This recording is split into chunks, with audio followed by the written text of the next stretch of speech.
Thank you very much, fellow Kenyans. I'm Babu, Owino, Member of Parliament in Bakasi's constituency.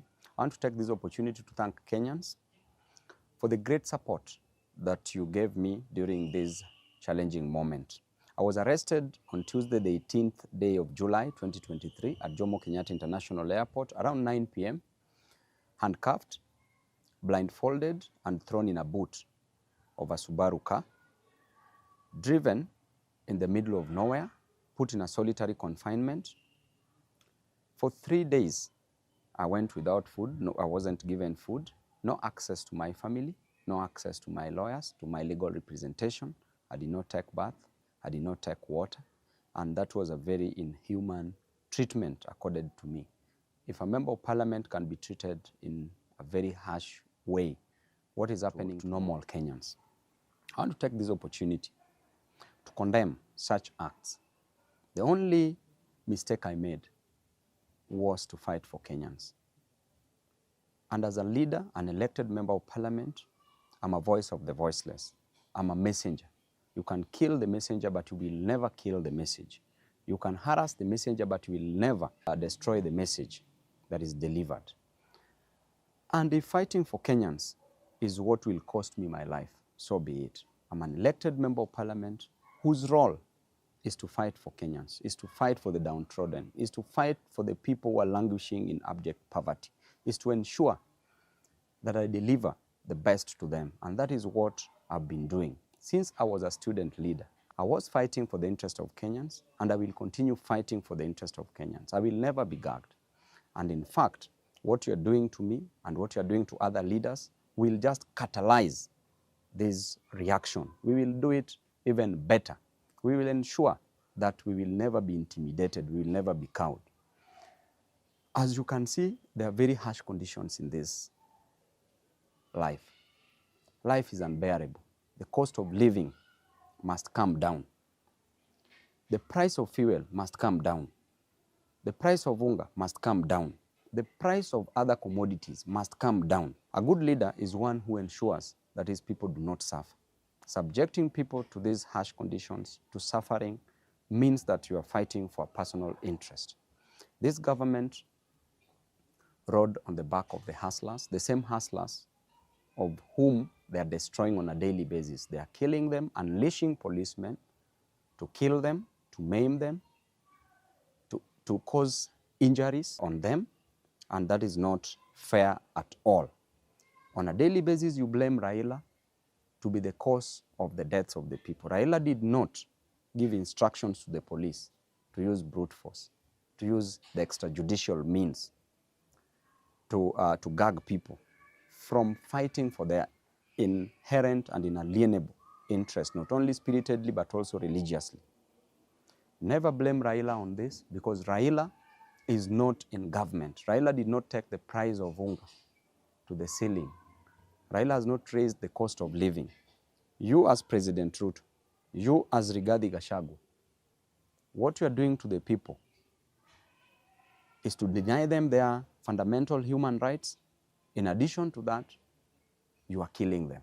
You are destroying them. These hustlers, what will you tell them in 2027? How will you explain to them that you are the same person who used to fight for their interest, that you are the same person who condemned the extrajudicial killings? How will you explain to these hustlers? And I can tell you, even in the Bible itself, a story is told in the book of 1 Kings from chapter 12. When King Solomon had passed on, because King Solomon passed on after increasing taxes, there was heavy burden on the people. And after he passed on, his son, Rehoboam, took over. People went to Rehoboam as the new king and requested that the burden be lifted from their shoulders, that the cost of living to go down. And I invite you as Ruto to read this book, because it will teach you a lot. When people talked to Rehoboam to reduce the cost of living, he told them that he would go and consult the people who had worked with his father, the elders. When he went to the elders told him to listen to the voice of the voiceless, to listen to his people and reduce the cost of living. His father went to the young men whom he grew up with his age mates, who advised him that he should be harsh on the people.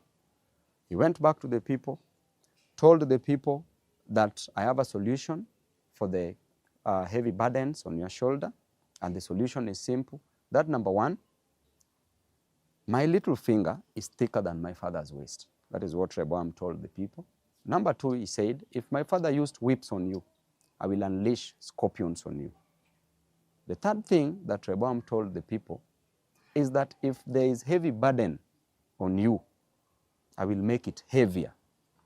This made people to rebel. Because of the harsh treatment of the people, it led to the 12 tribes being divided into two kingdoms. One kingdom was the kingdom of Judah, which comprised of the two tribes, ruled by Rehoboam as the king, just as what is happening. And the other 10 tribes rebelled, and they formed the kingdom of Israel that was ruled by Jeroboam. And I can assure you that if you impose heavy taxes on your people, you are meant to go down. You will go down. It doesn't matter who is the messenger. You can destroy the messengers, but the message is clear that you will go down. You may be advised by the fools around you, as we always know, and a leader is known by the people surrounding him. If you're surrounded by the 4 fools, you become the 5th fool. If you're surrounded by 4 wise men, you become the 5th wise man. But as things are clear, in black and white, you are surrounded by fools. I can clearly tell you that Kenya, where it is headed, just like in the Bible, will go down because of the heavy cost of living you're imposing on the people.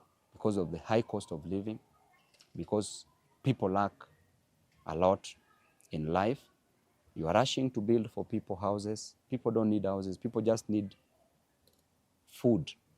People need school fees. And as a leader, I know what it is to lack food. That's why I will fight for them, because I lacked food at some point. If you tell me you lack food, I know what it is to lack food. If you tell me that you lack school fees, I know what it is to lack school fees. You are rushing to build for people houses, which is not a main challenge, but people's main challenge is the food. Just let the cost of living come down. If it doesn't come down, it must be forced to come down. Lastly, I would like to advise Rachel Ruto and Bishop Dorcas Gachagua that you don't need to pray for Kenya. You don't need to pray for people. Pray for your husbands. The problem is in your house. The problem is not outside the door. You are living with the problem. Don't cast the demons. Look near you. You will see them. We will continue fighting, and to Kenyans, we will always fight for you. Members of the press, we thank you very much for being on the side of the people. Tibim.